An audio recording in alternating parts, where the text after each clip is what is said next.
Alright, let's dive in and get started animating this web page. As you can see, it's a super simple web page, just a little call to action with this button. Right now it doesn't do anything, so let's dress it up a little bit. We're going to go ahead and jump into the code panel.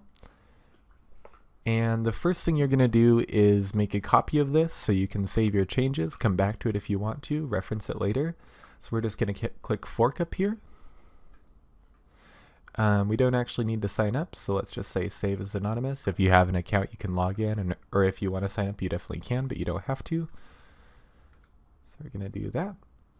And now, just so we can go back to this page later, we're going to go up here and copy the URL. We're going to start a project, put your title in, and we're just going to say example1 and paste it right there. Alright, so now that we've done that, let's talk about how we want to animate this. I think it'd be pretty cool if this button changed to a different color when we hover over it.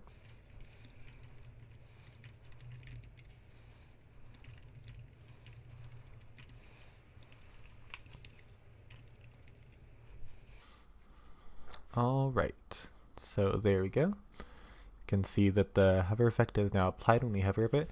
So how are we going to actually go about animating this so it doesn't just jump right to that other color? We want it to actually fade to that blue. So if you drag over the JavaScript panel, you'll see I've pasted this link for you guys. Let's just open that right now. That link's going to take us to the w3schools.com website. It's a super helpful reference to any of your CSS, HTML, JavaScript, etc. needs. Here we're just looking at the transition property. And before I talk about this too much, I just want to make a quick note.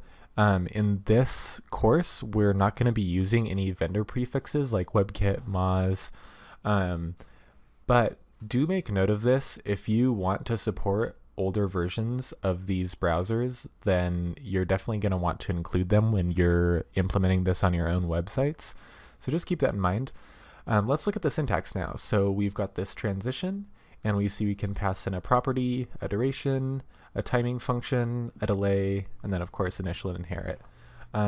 So in terms of animating the background color, I think for now let's just stick with property and duration, and we can talk about some of the other uses later.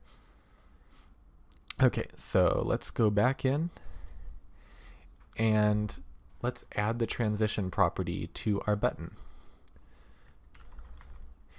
And we do actually have to add this to the button class and not the button hover class, because you can't pass in that transition property at the same time you're modifying the actual effect you want to make. So let's go ahead and set the transition to the property of background color. And let's make it 1 second. We can hover over it now. And we see that now it's making that gradual shift from white to blue. Let's make it a little bit faster. Change it to 0.2. And now it's a much snappier effect. So we also have this timing function. And basically you can pass in a lot of different things to this. Let's scroll down and you can see we have a bunch of things like ease, ease in, ease out. Right now let's just stick with ease. And if we slow it down again, you'll notice that it's not just a smooth transition now, it actually speeds up in the middle and slows down at the start and end a little bit. So let's change that back. And now that we've got this implemented, I'm noticing that one thing that looks kind of weird is that font color is not changing. So let's go to our hover class and add just that white color. That looks a lot better. But one thing you'll notice, especially if we slow it down, is that the text is actually just snapping right to white. It's not animating like the rest of the button. So one thing we can do is pass in a new value to this property. We can say color. Let's keep it at 2 seconds. Ease. Let's change this back to 0.2. And now you can see that they're both animating together.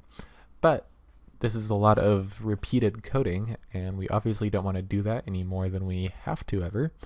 So let's look at some other ways we can do this. You can actually pass in all as a property, and that targets every single possible animated property that an element can have and animates them. And so we see that now it's still working. Both of them are animating at the same time. Finally, let's talk about the last value you can pass into transition, and that's the delay. So let's set a delay of 0.2 seconds, and now we'll see that when we hover over that button, it actually takes a second before the animation kicks in.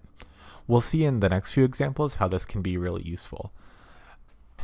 And that's it. You're done with the first example. You can keep messing around with this code a little bit if you want to, or you can dive right into the next lesson.